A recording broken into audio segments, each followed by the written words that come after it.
This is the Five Stars Podcast. Let me talk to you.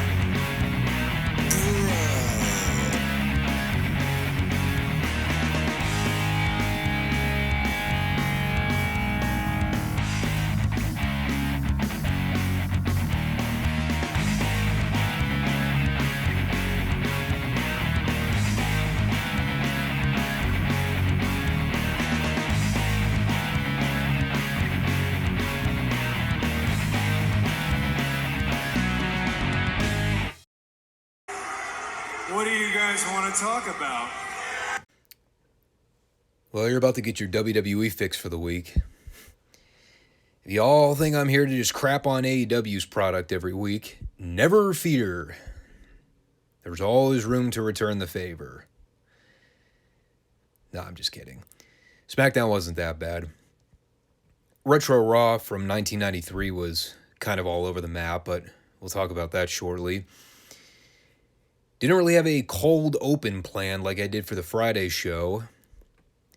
God, that whole media scrum thing was just too good to pass up on.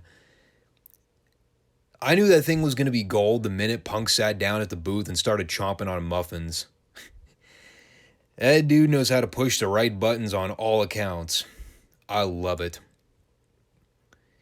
And now I just read a report not that long ago that the Beta Bucks may be trying to force Tony Khan's hand of passing them the pink slip. My. How things can very quickly go to hell in a handbasket this day and age. Of course, when you got the Bucks and Omega running things, it's not all that surprising. But we'll try and save the AEW discussion for the Friday show because I don't even want to try to dive into that rabbit hole right now. As noted for the Monday show today, we are going to get back to the swing of things with the Retro Raw reports. And we also are going to be taking a look at WWE SmackDown from this past Friday night. It was quite the trip down memory lane, going back and watching WWE television. Haven't done that in a while, unless you factor in NXT, and in that case, it's been about a year. But before we get into that, make sure that if you are watching the Five Starr Wrestling Report podcast for the first time, that you subscribe, like the show, leave a comment, and just stop back every week and check out the show. Honestly, that's probably one of the best ways that you can help the channel out. Just stop back every week and watch the program. We're on both YouTube and Rumble, and it looks like we've got a good format that we're going to be sticking with for the time being, so I won't try and modify anything for either show in terms of content we review. The NWA thing is on the back burner until further notice. Until Billy Corgan decides to try and run a studio show that's worth my time and energy. But until then, we'll give WWE another try and see if they can impress me. Or a better way of saying it, entertain me. All right then, let's get back to the grind here. It's been a couple weeks since the Retro Raw reports, but we are now back in full swing. SummerSlam 93 is now in the books. For a lot of us, that's probably a good thing.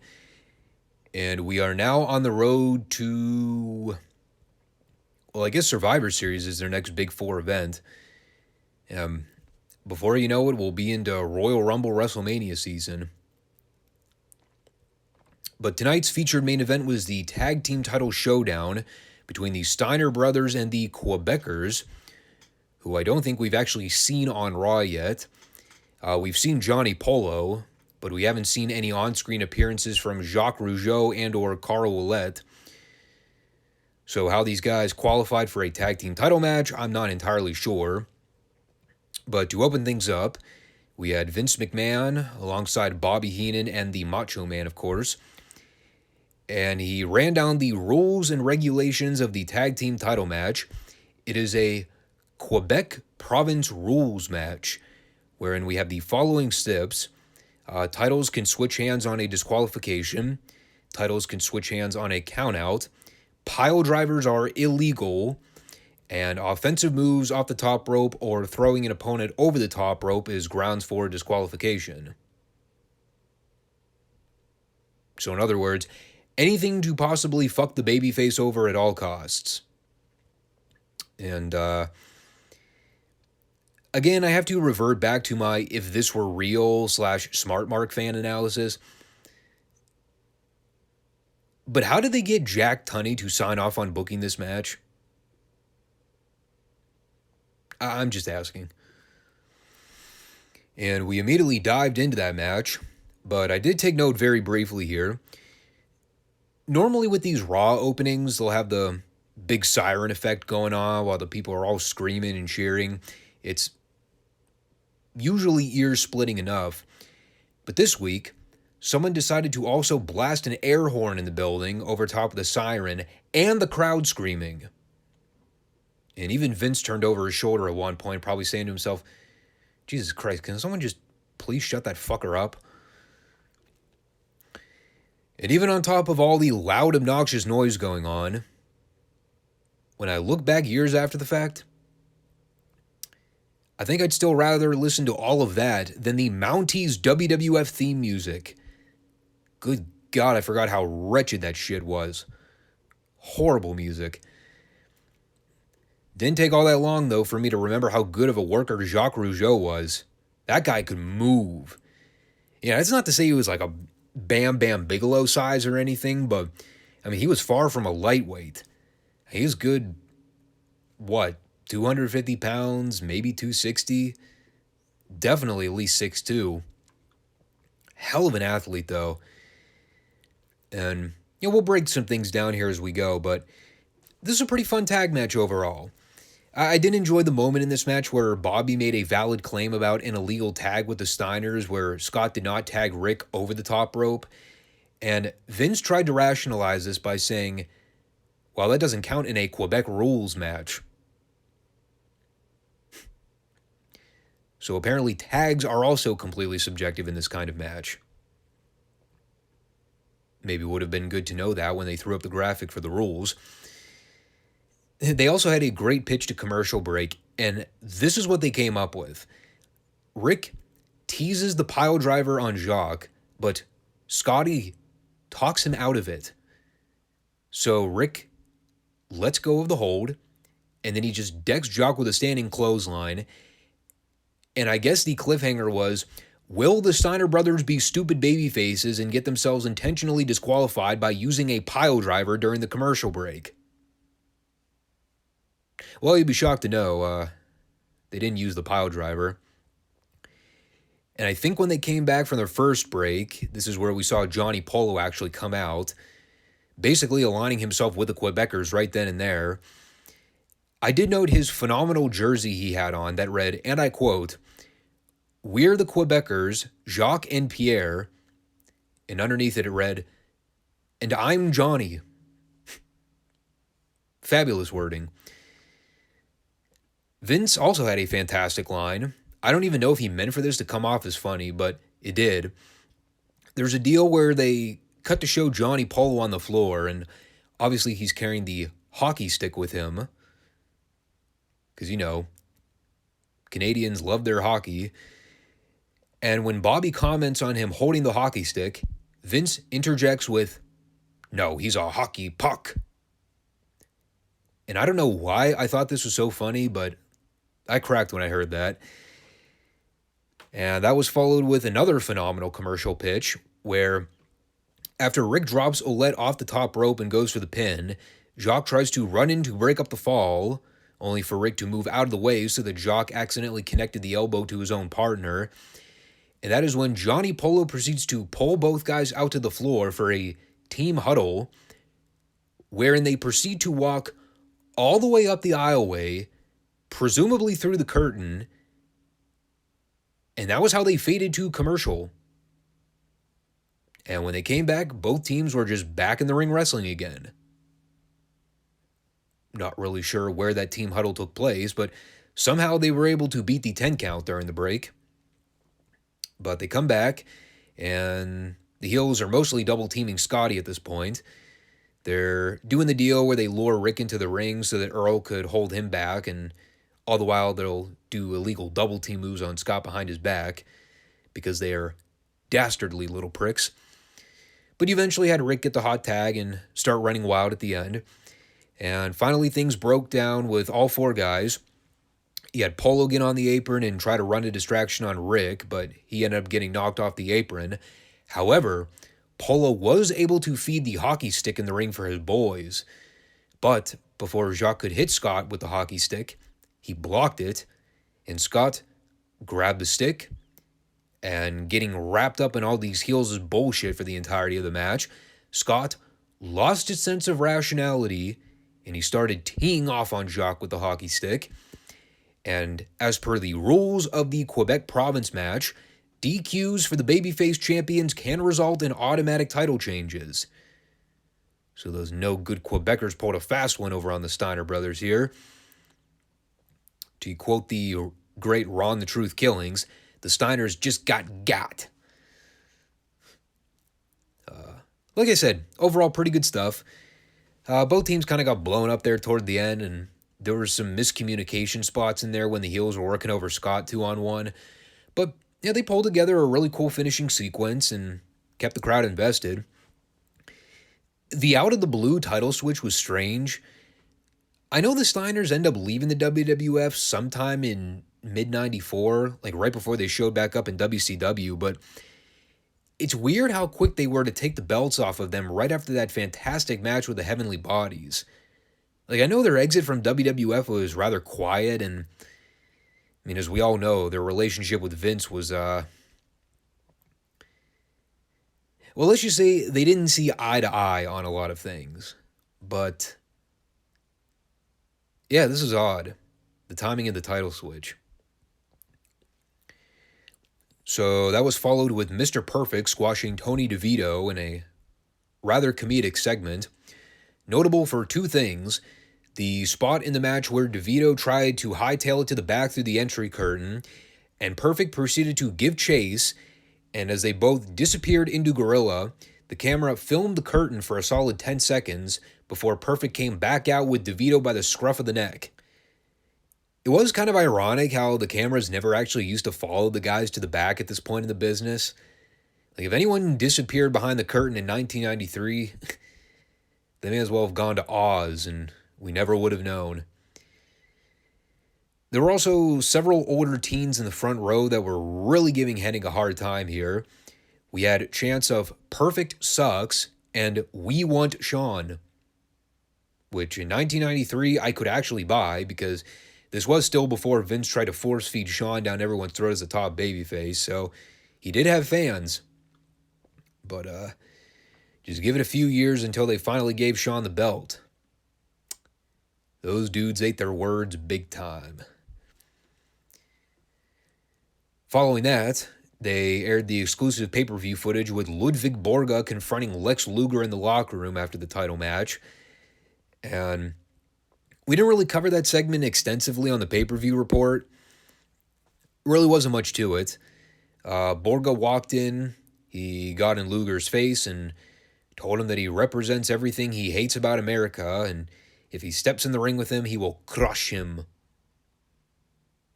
And I think I delivered that all with more vigor and enthusiasm than Ludwig Borga did in 1993. So coming back from break, we went into a Razor Ramon match, but not before some unsettling comments at the booth, wherein Vince was noting something about watching Monday Night Raw right side up.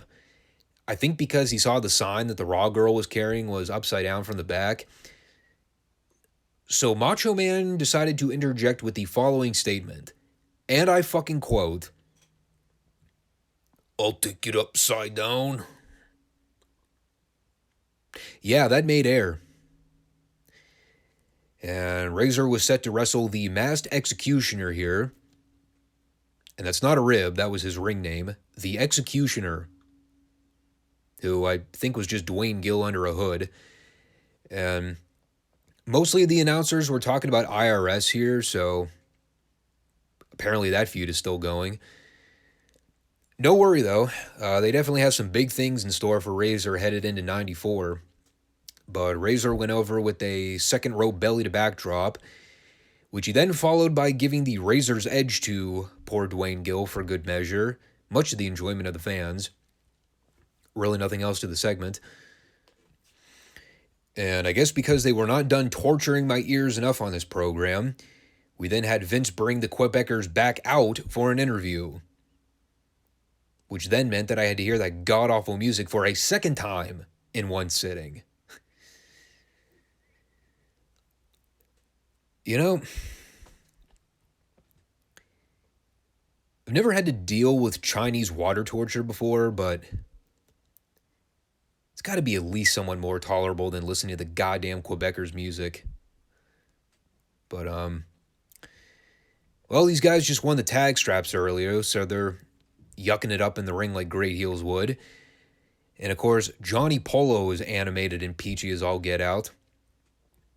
Still can't believe that guy wound up being Raven several years later. And actually, one of Vince's opening lines here is saying that he was shocked to see the Quebecers win the belts from the Steiners. Yes, he was shocked that the Quebecers won the belts by doing everything in their power to stack the deck against the former babyface champions. But it was a fine little heel promo, I guess. Polo did most of the talking, and that worked well with him being a great personality and promo. And, Vince is mostly selling the follow-up of the Steiners getting their rematch for the belts, saying that they at least deserve one more shot. And the heels are doing a series of little group huddles to figure out whether or not the Steiners are worthy of the challenge. Meanwhile, you got Rick and Scott storming out to the ring to try and confront the champs for getting screwed out of their belts earlier on. But they had refs filing out to hold them back, which I actually had a chuckle at. Two scrawny refs were going to try and run out to hold back Rick and Scott fucking Steiner. Now that is comedy. Even had the classic Scotty deal here where he's screaming bullshit over and over again, which they actually had to bleep out on TV. But they eventually set the stage for next week. If one of the Steiners can beat Pierre, they will get their title rematch. We then went to a 30-second clip of the Jerry Lewis telethon with special guests Macho Man and Bobby Heenan, wherein the entire gag of the skit was Bobby Heenan not knowing that he was talking to the real Jerry Lewis. He mentioned something about Sherry Lewis in the 1950s sock puppet Lamb Chop, which is God is my witness, I'm not kidding. We actually had one of those in my house growing up. And I had only gotten the reference when I was reminded here that Sherry Lewis was actually the originator of the Lamb Chop puppet. And he also wanted him to sing Great Balls of Fire, of course mistaking him for the songwriter Jerry Lee Lewis. This was epic 20th century slapstick comedy, the likes of which we can only dream we could ever have comedy sketches like this ever again. Where now comedians are mostly unfunny and woke-minded pea-brains who have shitty writers come up with their own material because they're untalented and can't come up with their own scripts. By the way, I know he's a controversial figure, and this is particularly timely with the whole sexual assault allegations that have come up recently from the 60s. But anyone who didn't actually grow up watching Jerry Lewis in his prime or didn't get to see him in any of the old films with Dean Martin, you really have to go out of your way to try and watch those movies or find clips of them. Like, the chemistry between those two is unreal. I love those classic Dean Martin, Jerry Lewis films. And our main event for the show was a quick doink squash, which honestly wasn't even notable for the doink part. It was actually notable for an angle they shot during the match on commentary. The beginnings of a feud they were getting ready to set up between the Macho Man and Crush, which carried all the way into the following year's WrestleMania. Now, if y'all remember, the last time we saw Crush on Raw, He was brutally attacked and legitimately squashed by Yokozuna with the bonsai drop, and he had been carted out on a gurney, and we had not seen him since. So they had Crush on the phone here to kind of go over his recovery period and talk about how he'll be back in the fold better than ever. And he got everyone chiming in on commentary about it. And eventually they get to the Macho Man. And while Savage is trying to ask how Crush is doing, you hear Crush on the other line go, "Is that the Macho Man?" And they're all playing it up like, "Oh, of course it's the Macho Man, Crush." And there's a pause, and you hear a click in the background, and Crush is never heard from again. And they play it up as a technical malfunction. Little did they know. So we'll be revisiting this talking point over a period of weeks because that was no accidental phone disconnect. And, oh yeah, in case you care, Doink went over with the sitting splash off the top rope. They had a pretty fun show closing angle here, which kind of also ended up leading to a Doink face turn, which I remembered happened at some point. I just didn't remember it came this soon and out of the blue. But boy, I'll tell you, if there was ever a way to turn a guy face in 1993 with the WWF, you want to know how you do it? You have him completely humiliate the Weasel. So after the match, you had Doink grab his gimmicked bucket of water, and Bobby Heenan goes over to try and get Doink's attention to come over to the desk and prank Vince and the Macho Man. And of course, they play this up so great because you got Doink, and he's facing Vince and Savage, and he's got the bucket. And they're standing there with their hands up saying, "No, no, don't do it." And then Doink turns over to look at Heenan, and then he teases throwing the water on him. And of course, the crowd's all going ballistic, and you got Vince on commentary going, "Throw the water at Heenan, do it." And, of course, they have Doink hug Heenan, pretend like he's on his side, only for Doink to then turn around and swerve him by throwing the water in his face. And, of course, people all go crazy for it, and Bobby Heenan's doing the great overselling and slipping and falling on the mat. He's totally soaked and humiliated. And finally, he storms off to the back with everyone chanting "Weasel" at him. It was cartoony, but it got over because Bobby Heenan was a great heel. I know that's shocking news in 2022. That was sort of the highlight of the show, outside the Quebecers winning the WWF tag straps. Yeah, that and Bobby Heenan swimming in overselling after having water dumped on him. It's quite the moment. Everything else in the middle of the show was just kind of there. But, they set up the deal for next week where if one of the Steiners can beat Pierre, they'll get their tag title rematch. And I think beyond that, they also announced that Bret Hart will be back for an interview. Aside from that, I don't really know a whole lot that's going on. We also have the Lex Luger Ludwig Borga program to look forward to in the coming weeks, which sounds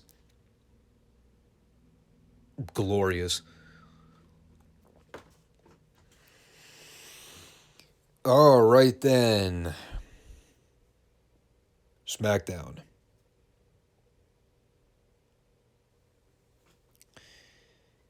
I like the old theme music better.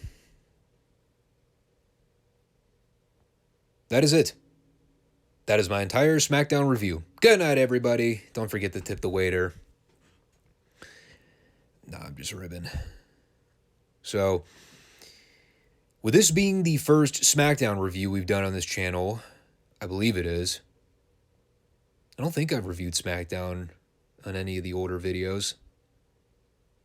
Regardless, this will at least be an ongoing thing for the foreseeable future. Collectively share my thoughts about everything at the end, but I will say this from the jump. One of the commonalities I hear amongst a lot of people when reviewing WWE is that the shows are generally inoffensive, but mostly boring. And I tend to agree with a lot of people on that.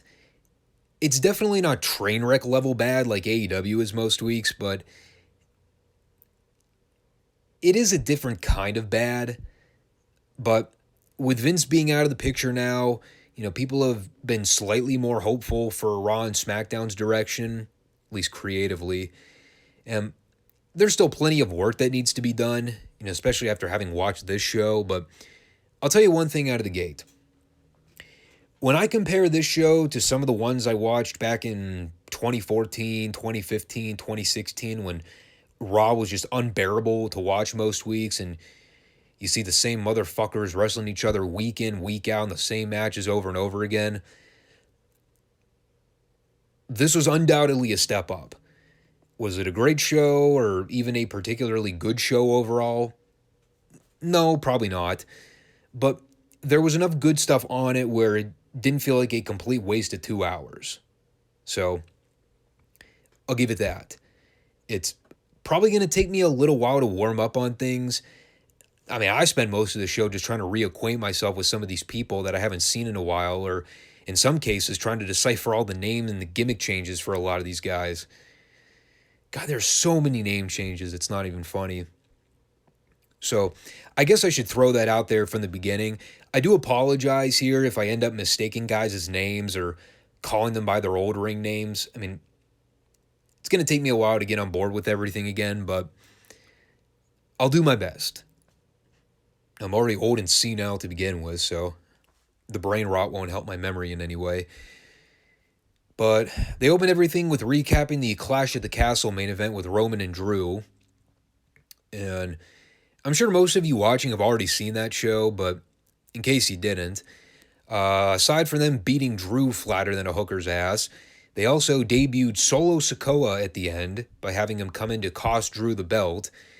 And believe it or not, he ended up being a very integral part of this show this week, which we'll get into in a while. But if you had no idea who Solo Sikoa was prior to this episode, well, you sure knew who he was by the end.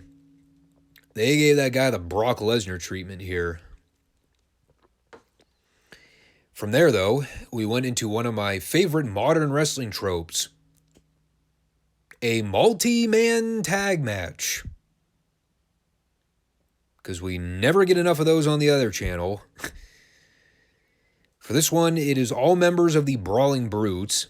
That is Sheamus, Ridge Holland, and the former Pete Dunne, who now goes by Butch. No comment on that one. And they are going up against Imperium, which apparently was something that literally just reunited at the Clash show that we reviewed over the weekend. I had no idea Imperium had broken up, but well, in any case, they're back now. They also have gone through a series of name changes. We all know about Walter being renamed as Gunther, which is still the goddamn stupidest name change of all time. But apparently Fabio Ichabod and Marcel the Shell have also been rebranded with 2 different names. Equally as stupid, by the way. They are now Giovanni Vinci and Ludwig Kaiser. So you've got the Austrian, the German, and the Italian all wrapped up in a ball. Represent. A lot of people are excited to see the group back together, though. I mean, okay. I'm obviously a big mark for Walter. I mean, I've been a big fan of that guy since I watched him in that Tyler Bate match several years ago. The other 2 I really never had much of an opinion of either way. On the regular NXT program, they were usually just booked to be Walter's flunkies, so they never really did a whole lot for me as a team to take seriously. They're both fine workers, but I don't know, their booking always struck me as 2 guys that were just kind of there to be punching bags. Now, of course, this all stems from that phenomenal match that Sheamus and Walter had at the Clash over the weekend. And after having watched this match, I almost kind of wish they would just book the 2 in a regular singles match again. Not to say it was bad or anything, but I mean, I think it literally just boils down to me being desensitized to multi-person tag matches. They've been overdone to death in the last 10 years, and it's just hard for me to get into them because they usually wind up turning into giant clusterfucks by the end. And this really wasn't any different. Oh, and speaking of the Sheamus Walter showdown, guess how these morons decided to follow up with that from their match over the weekend?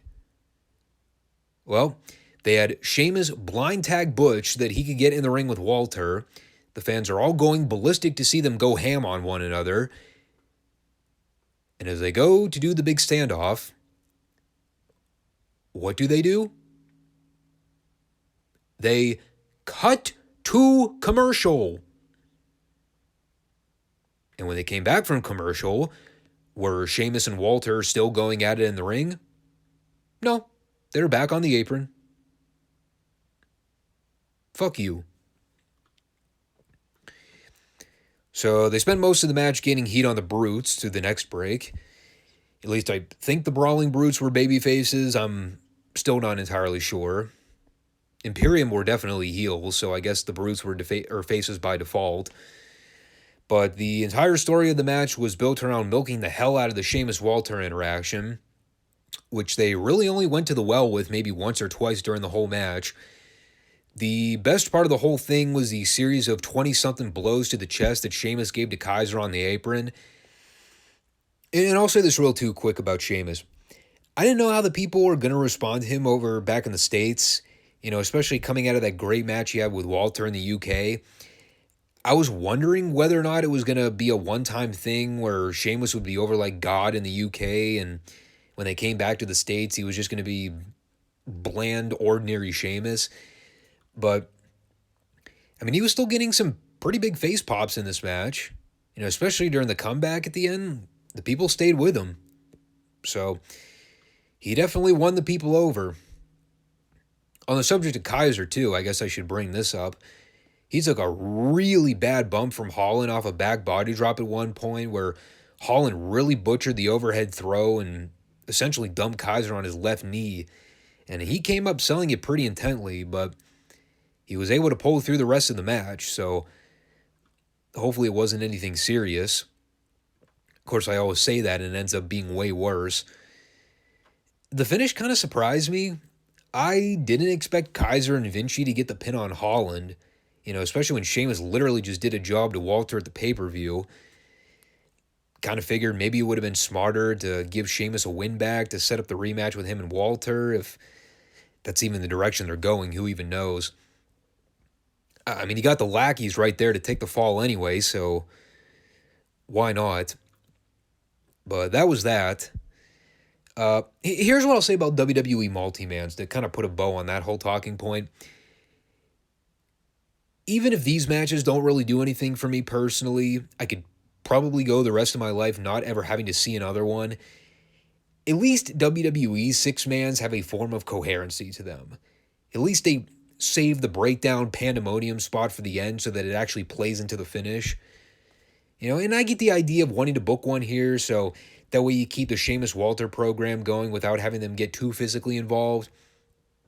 Like I said after the first match, I'm totally down to see a rematch with them for whatever the next live special is. I think it's Extreme Rules, which kind of concerns me. I'm afraid they might try to get too cute with the gimmicks if they're not careful with how they book it. Hopefully they don't try to dress it up too substantially, but I would like to see that match again. Guess we'll just wait and see how they ruin it with adding stipulations. So that took us to the next segment. It's the Usos and, I guess, honorary Uso, Sami Zayn. Again, you're going to have to forgive me. I haven't watched SmackDown in a long time, and at no point on any of the premium live specials has Sami Zayn made any kind of physical appearance with Roman or the Usos. Him being affiliated with the Bloodline is odd. I don't really get it, but fine. I used to be a big fan of Sami until they neuter the fuck out of him on the main roster like they do everyone else, but God love him, he's still around, somehow scraping a paycheck out of these people. You think of all the guys that they've released and booked into obscurity over the years, and somehow Sammy has managed to keep his head above water. Good for him. Granted, he looks to be another guy taking on the role of designated punching bag for Roman, but I mean, at least the guy's an entertaining enough character to make it work. And they did some goofy comedy at the start of this, which I kind of tuned out. But again, this was the Solo Sikoa show this week, and this is all about introducing him to the group. He debuted at the Clash show and fucked Drew out of the title, and now he's here to make a statement. In the literal sense. So they brought Sikoa out to do a brief little introductory promo. It was wooden. It was obvious he was trying to recite a lot of scripted verbiage, but I mean, the delivery was good enough. He mostly just said he was there to be a problem solver and that he's officially here to stay, which I guess is their way to formally transition him out of NXT for good. And eventually that brought out Drew with a chair to run off all the heels, all except Sikoa, who stood his ground, only for Drew to catch him with a gut shot from the chair. Tried to hit him over the back with it, but Sammy ran in and took the bullet while everyone scattered. Then they had Drew call out Sikoa for a fight later on. Yeah, that was a whole segment. No physical appearance from Roman at any point here. Or for the remainder of the show, for that matter. So following that was my designated piss break segment for the program. It was a girls' tag team title match with Aaliyah and the former Raquel Gonzalez, who now looks to be a hostage victim with all the incessant smiling and typical WWE girly tropes. And they wrestled that Toxic Attraction team who, if y'all remember from the good old NXT days, featured the one girl whose name I could never remember, and I believe the other one was the girl that used to shove used tampons down people's throats on the indie circuit. I also think she was married to Darby for about a week and a half before they decided to break it off. Who would ever saw that coming, right? Apparently Darby does a shitty job on vetting girls with red flags. So I have no idea what happened here. I imagined it sucked. And as God is my fucking witness, I'm not kidding you. Guess what they followed the girls' tag match with? You guessed it. Another fucking girls' match. God damn it, son. Seriously. They were really determined to get me to actually sit through one of these things. And this one was a 5-way girls match to determine the number one contender for the SmackDown Women's title, which took me a minute to realize who the SmackDown Women's Champion was because it totally escaped me. It's Liv Morgan, for the record. So, well, I gave this a shot, and the only reason I gave it a shot was that Ronda Rousey was involved. And to say I haven't been a big fan of Ronda's run in WWE is only scratching the surface. But, I mean, in comparison to the other girls here, she looked like fucking Mildred Burke out there. I honestly didn't even take the time to write down who the other participants were. It was a mess. It sucked. On top of the fact that it was a 5-way, it was also an elimination match for some reason. And Ronda pretty much laid waste to most of them and tapped them out in relatively short fashion, and it boiled down to Ronda and Sonya Deville. They did some sloppy mat work for a little bit. There was a spot where Ronda threw Deville into the barricade. She threw her back in the ring, hit her with the Piper's Pit, and then tapped her out with an ankle lock. By the way, I also noted this only because it was funny. They had Liv Morgan up in the little skybox thing watching the match. And of course, because it's WWE, she can't just be sitting up there watching. She has to act.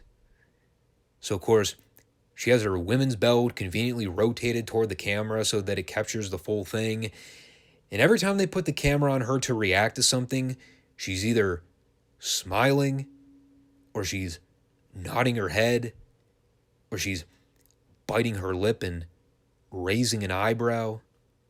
being very observant as to what is going on in the ring. I just laughed every time they cut to her. It was so funny. Only redeeming quality about it was that it was mercifully short.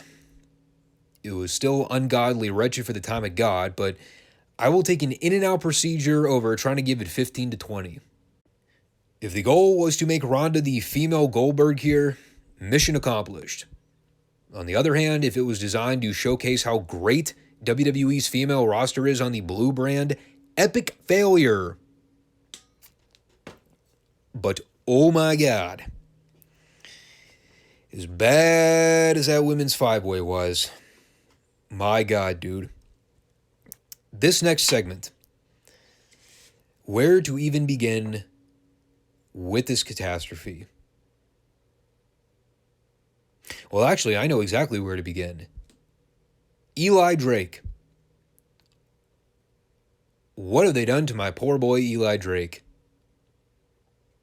One of the best old school heel personalities and talkers in the last decade of the business. And not only is he now leading a suspect faction called the Maximum Male Models, but he's not even wrestling. Jesus Christ. I mean, if you need a guy to manage two effeminate dudes, just give Rico Constantino a call. I mean, he did it with the Billy and Chuck angle 20 years ago. In the meantime, can we get Eli Drake back in the ring? Can we get the Eli Drake of old back? Or whatever his name was in NXT. I think they changed it there too. Fuck, no, I don't even remember what it was. Totally escaped me. Well, for sure, it's a whole lot better than Max Dupree. Max Dupree. Is he supposed to be a close relative of the French-Canadian Rene Dupree? Oh my God. These Vince changes. Killing me.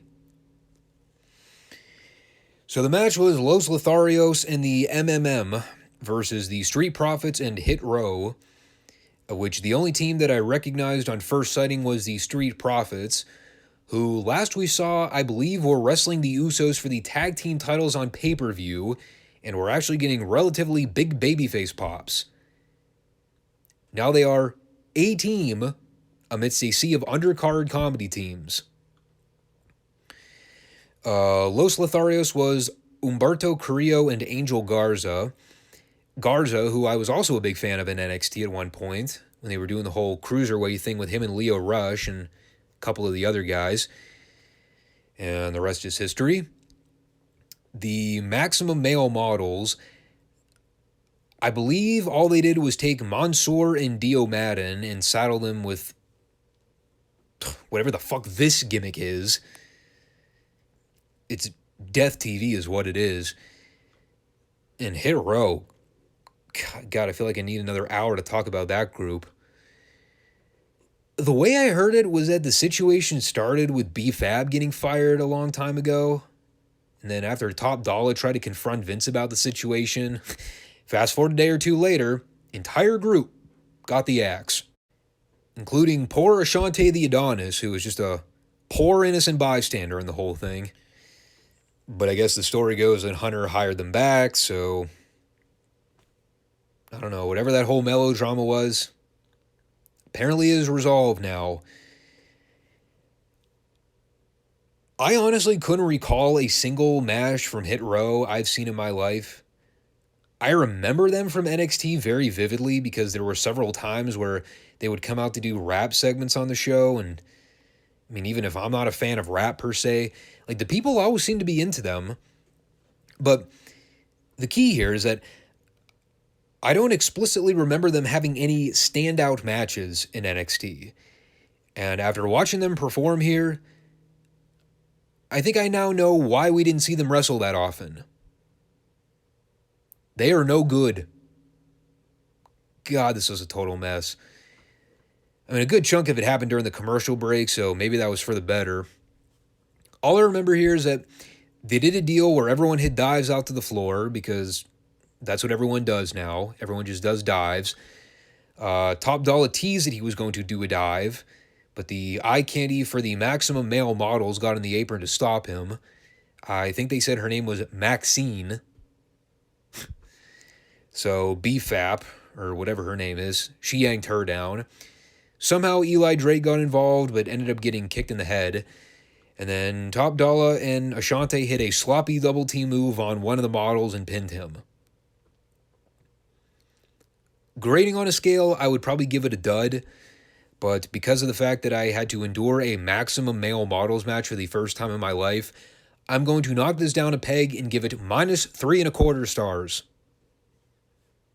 That and because I had to watch poor Eli Drake have his balls cut out from under him on live national television. Let me talk to you. So, putting that behind us, never speaking of it again, that was followed with a very interesting TV return. Brawny the Strowman. He's back. And he's leaner and meaner as ever. I was going to make a greener quote in there too, but whatever. Guess he's realized that controlling his own narrative was merely a coping mechanism. Either that or he just hated working with EC3. Of course, I'm being facetious. I was actually a really big fan of Braun several years ago. It's easy to forget how over that fucking dude was at one point. You know, especially when he was doing the whole feud with Roman. He was tipping over semi-trucks and smashing people through walls every week. Yeah, go figure. It's almost like people pop for big dudes when they beat the crap out of everybody. And of course, he suffered from the same fate that every other person does under the Vince regime. They beat him like a drum, he lost momentum, and people stopped giving a fuck. You know, at the point they finally decided to put the world title on him, it was well past the point of return. But, no, all seriousness, it is good to have him back in the fray. I personally don't really know how much mileage they can get out of him on a long-term basis, but he definitely got a massive ovation for the return here. Of course, they sent out Chad Gable and Otis to kill the crowd with a Turn the Channel Heat promo beforehand. But when Strowman came out and laid waste to both guys, got a big reaction. And the payoff was great, too. Seeing Strowman hoist up Otis for that jackknife powerbomb, really impressive. Right now, I don't have a whole lot of input beyond let's see what they do with him and judge it in a few months. Like I said, you know, the problem with Strowman during his initial run with the company is that he had all the steam in the world, and then for seemingly no reason, they cut his legs out from under him and didn't capitalize on the momentum they had. You know, by the time they tried to salvage it by putting the world title on him, too little, too late. You want my honest opinion? I mean, if I were booking him, I'd probably use him very sparingly and almost treat him like an Andre attraction. Bring him in, have him smash some guys, build him up for a program with one of your top guys, whether it's a babyface or a heel, depending on what direction you want to go with him, and have him go away after the fact and bring him back fresh after some time off to try and lather, rinse, repeat the cycle. You know, it'll certainly be better than overexposing the guy to the point where he's around too often that people get used to it. You know, the thing that WWE benefits from right now is that even though they still technically have brands with Raw and SmackDown, you know, we usually see guys jump ship from show to show anyway, so it's not like guys are exclusively signed to different brands. Strowman would be the perfect guy to kind of rotate. Book him as like a free agent where he just randomly jumps from Raw to SmackDown at unexpected times and wrecks shop on the undercard geeks. That'd be a lot of fun. You know, maybe you send him down to NXT occasionally for a big surprise and try to do something with him down there for a little bit. And there's a lot of ways you can go creatively, but he's definitely somebody that I would consider getting heavily involved in the title picture in maybe a year or so. You know, especially if Cody's still in the works to finally beat Roman for the world title. You're going to need some guys for Cody to work with next year. Strowman would be a great monster heel for Cody to work with. You build that program up over a period of several months and have Cody work from underneath. That could be a great piece of business. But again, the caveat is overexposure. They got to be careful to avoid that.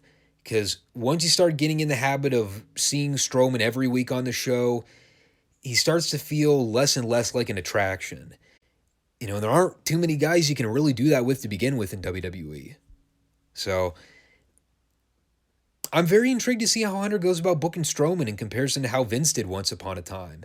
It's obvious that both of them like Strowman, otherwise they wouldn't have brought him back. So clearly they have plans for him. Just guess we wait and see how it pans out. But that brought us to the main event. It is Drew McIntyre versus Solo Sikoa. Again, I talked about it earlier, but it hit me right here. They are really rocket shipping the fuck out of this Solo Sikoa fella. Makes his debut in the main event of the Clash, aligns with the top group and the world champion, and less than a week later, he's main eventing SmackDown against one of their top babyfaces. It's a hell of a spot to throw the kid into for how little ring experience he's had. Now again, I haven't seen a whole lot of Sikoa's work in NXT. At the point he showed up, I pretty much had one foot out the door with that show already. I think I saw a couple squash matches of his, but I haven't really seen his development over the last year. So this is sort of a fresh perspective, and I'll say this. He's obviously green, but he looked fine in there. He had good gear. His facials were good. He didn't rush anything. He took his time and worked as an effective heel. Generally, he looked comfortable. He looked like a natural on camera. Good for him. There's a lot of pressure on him going in, and I thought he did well. The other thing, too, is they gave this some time. They threw a lot of smoke and mirror stuff in there with having the heels run interference for Sikoa, but he was still hitting some big moves. He had a great super kick on Drew at one point that they captured perfectly on camera. And they built to the big spot at the end where the Usos tried to pull Drew out to the floor behind the ref's back, but Street Profits ran down to cut them off at ringside. And while that was going on, Drew gave Sikoa the Claymore kick, which he took a bump for out to the floor. The finish was wacky as all get out. Not because of the DQ finish necessarily, that was to be expected. I was more so fixated on the fact that after Karrion Kross runs in to put Drew in the cross-jacket submission, the production team was somehow inclined to immediately hit the sepia filter so that the show ended in black and white. I was like, what the fuck was that? Did Karrion have a hostage take over the production truck and say, when I go out there to choke out Drew, you will hit the sepia function? And apparently they all said, yes, sir. Very campy. But the Cross McIntyre thing was kind of apparent with the angle they shot at the pay-per-view. So, that'll serve as a fine upper mid-card program without any belts at stake. My presumption is that feud is mostly designed to put Cross over to keep him established as a second top heel on the brand. And I guess the Usos are going to keep feuding with the Street Profits for the 8,753rd installment. Only this time it counts. As for Sikoa, right now they mainly need to focus on giving him some squash wins on TV and keep trying to elevate him. He doesn't really need to be doing any long-standing programs right now. Just put him out there, have him work, give him a couple wins, and go from there. But all in all, the main event served fine for what it needed to accomplish. Roman not being there makes me think he'll probably be sitting out the Extreme Rules show, which I'm fine with. Secondary show, he doesn't really need to be there. Overall, though, I could at least figure out what direction they were going with a couple key storylines. Even the ones that look like they're going to be continuing after the Clash show. Like I said before, the general consensus I get from a lot of people are the TV shows are mostly fine, but really nothing to write home about. They're not particularly exciting or captivating or leave you hanging, wondering what's going to happen the next week. And I'll say this. As much as I have my problems with AEW's weekly episodic television, the one thing I can't say about Dynamite is that it's boring. That show is far from boring. that is the epitome of a show that is so built around scrambled egg booking. Like, you always want to tune in next week to see what they're going to follow up on, or in some cases, not follow up on because they got way too much shit going on half the time. You know, the thing with WWE is it's very formulaic in the box booking, but at the same time, I'm not shocked by it because it's been this way forever. There are some segments, there are some matches, there are some angles. Some of it's good, some of it's bad, but most of it's meh. That's really all there is to take away from it. You know, there'll always be things that kind of insult your intelligence, but rarely are they ever going to do something that's like train wreck level bad. But I'll say this. There's enough here where I'm still hooked to see how Triple H's vision of the main roster is different from Vince's.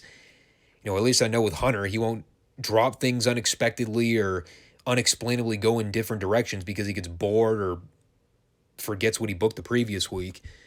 So, overall, not a great show, but I didn't feel like it was a waste of time either. One good thing I will say about this weekend is that it was not a 6-hour endeavor. God, these last 2 weekends have been just brutal. Show after show after show after show after show. I mean, I did it to myself. I didn't have to review every single show, but at least I know that I'll be able to get this one edited and uploaded at an appropriate time for Monday, so there will not be any backlogging or delaying. But we'll be back this Friday for the Dynamite Report. Whatever the hell is going on with the whole Elite Punk thing, hopefully we get some follow-up in the coming weeks because that whole situation is just train wreck and a half right now. Luckily, we'll have the retro review series to save the day, but we'll see what happens. Hopefully with Dave Meltzer actually reporting the news objectively this time, instead of underhandedly trying to give the Bucks and Omega hand jobs underneath the table while throwing Punk under the bus. Fucking asshat. Anyhow, take care. Peace.